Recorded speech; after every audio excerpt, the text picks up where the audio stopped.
मुझको गौ ये दान किए हैं ना। दूसरा ब्राह्मण कहते मुझको गाय दान किए हैं ना। कुछ नहीं बोलते, वो फैसला कर देना चाहिए। अरे भाई काय झगड़ा करते हो, एक गाय के बदला 5 गाय ले लो।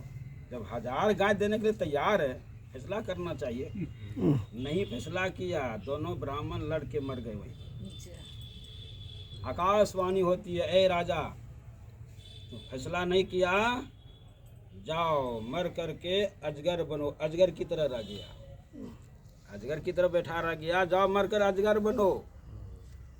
अब तो कहा प्रभु फिर उद्धार कैसे होगा? तुम्हारा आने वाला पीढ़ी सत्संग सुना देगा तो अजगर से मुक्त हो जाओगे। जाओ अपने राजमहल के अंदर कहीं खोड़र में निवास करो। तुरंत मर गया, शरीर छोड़ दिया, बन गया अजगर। अजगर सांप बहुत बड़ा होता है, वो बैठे बैठे भोजन कर लेता है। छोटे छोटे जो जीव को तो सुरख लेगा, वो आदमी को दृष्टि की दृष्टि से उसको खींच लेगा। यदि अजगर की दृष्टि आपकी दृष्टि मिल गई तो आपको खींच लेगा। इसलिए कहते यदि मिल जाए तो नज़र नज़र मिलाओ, भागो वहाँ से, नहीं तो खींच लेगा, खा जाएगा, मेढक की तरह निगल जाएगा। कहते मेढक की तरह निगल जाएगा। तो कहा तो वो तो बन गया। और उन्हीं के पीढ़ी में आए राजा जनक। राजा जनक आए, वो चक्कर लगा रहे थे अजगर। तो अष्टावक्र को गुरु माने और गुरु को बुला करके सत्संग रखे। जैसे इसी तरह अब प्रारंभ करने वाले थे आदमी जुटे हुए थे, तो वही अजगर छत्तर काटता हुआ एकदम आ रहा है। लोगों की नज़र पड़ी न, 9-11 होने के तैयार हैं भागने के लिए। तो अष्टावक्र कहते भागो मत, भागो मत, ये सत्संग सुनेगा।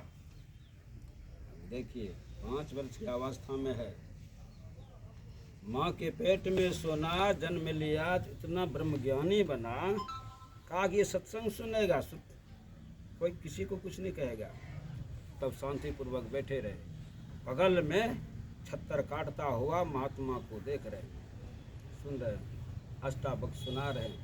जब अंतिम सत्संग जब समाप्त होता है, दिव्य रूप में खड़ा हो गया और स्वर्ग से एक विमान आया।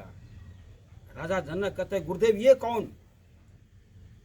ये सांप था, फिर दिव्य रूप में खड़ा हो गया, विमान आया।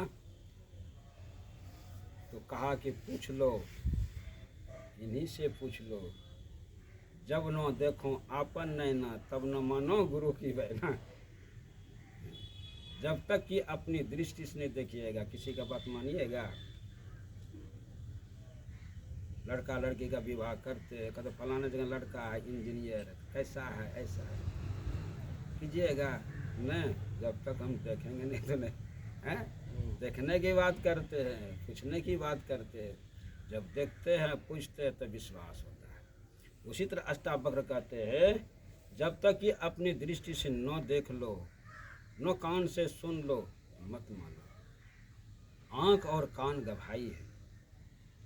तब राजा जनक हाथ जोड़ते हैं कि आप कौन हैं? कहा तुम नहीं जानते, तुम्हारा पहले का पीढ़ी का मैं लकड़ दादा पकड़ दादा हूँ। मतलब समझ गया, तुम्हारा पूर्वज मैं हूँ। शराब बस अजगर बन गया था, लेकिन ये भी बताया कि तुम्हारा आने वाला पीढ़ी सत्संग सुना देगा तो मुक्त हो जाओगे। बेटा तुमने बड़ा उपकार किया, बड़ा उपकार किया। अजगर में भाई बहुत दुख होगा। तुम महापुरुषों को बुला करके सत्संग सुनाया। आज मैं दिव्य रूप में खड़ा हूँ और विमान भी तैयार है, मैं जा रहा हूँ। सत्संग का क्या प्रभाव है, कितना जन प्रभाव है, लेकिन लोग नहीं मानता है। इसलिए पाठ में आया सठ सुधरई सत संगति पाई, पारस परस कुधातु सुहाई। सठ मना होता है मूर्ख, जट जाहिर। सठ सुधरई सतसंगति पाई, पारस परस कुधातु सुहाई।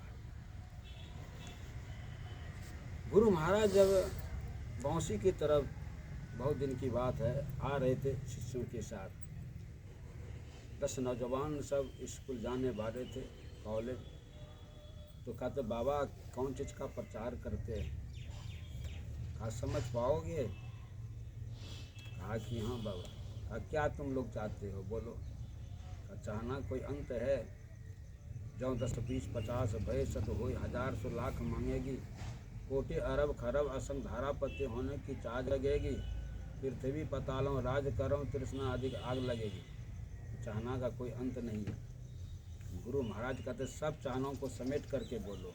बड़ा मुश्किल है, कैसे समेटेंगे? कहा मैं ही तो बतलाता हूँ। रामायण पढ़ते हो? कहा कि हाँ कोर्स में आता है, पढ़ाओ। कहा सुनो, पहले कांड में बाल कांड में है, मति कीर्ति गति भूति भलाई, जब जय जतन जहाँ जय पाई, सो जानब सत्संग प्रभाव, लोकों वेदन आनो पाओ। क्या तुम बुद्धि ठीक चाहते हो? कहा कि हाँ बाबा, बुद्धि ठीक होने के लिए तो मैं पढ़ता हूँ कॉलेज में। कहा कि पहले तुम्हारी बुद्धि ठीक हो जाएगी। अब बुद्धि ठीक होगी तब न अच्छा काम करोगे।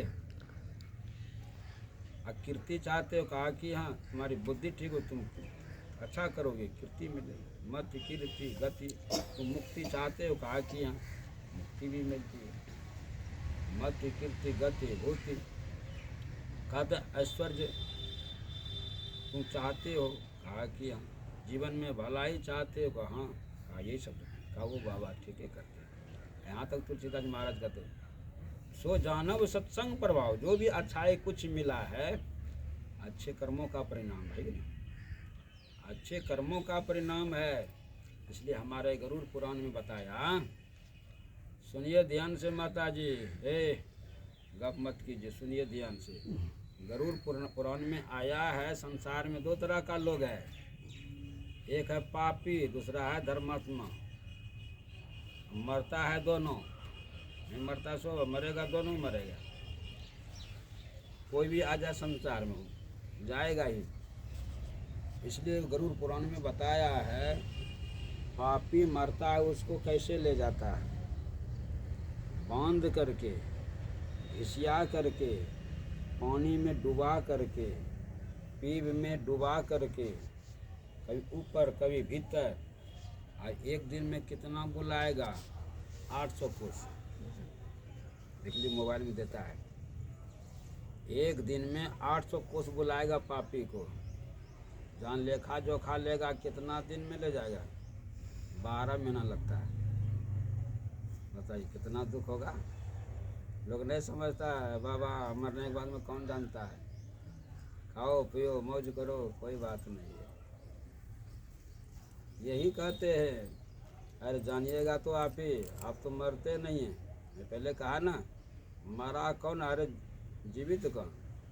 और मरा थोड़ा और बचा बहुत, यानी शरीर मरा और जीवात्मा बहुत है, वो जिंदा ही है, वही दुख भोगता है।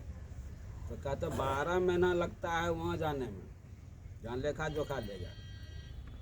इसलिए किसी फकीर ने कहा, सजन रे झूठ मत बोलो, खुदा के पास जाना है, वहाँ न हाथी है न घोड़ा है, पैदल ही चलना है। यहाँ तो पैसा जो चल रहा जो है, 1000 रुपया बानिएगा, 5000 10,000 15 20,000 लाखों रुपया लेके चला जाएगा एटीएम में, है कि नहीं? लेकिन वहाँ कौन एटीएम है? वहाँ का एटीएम यही है, धर्म।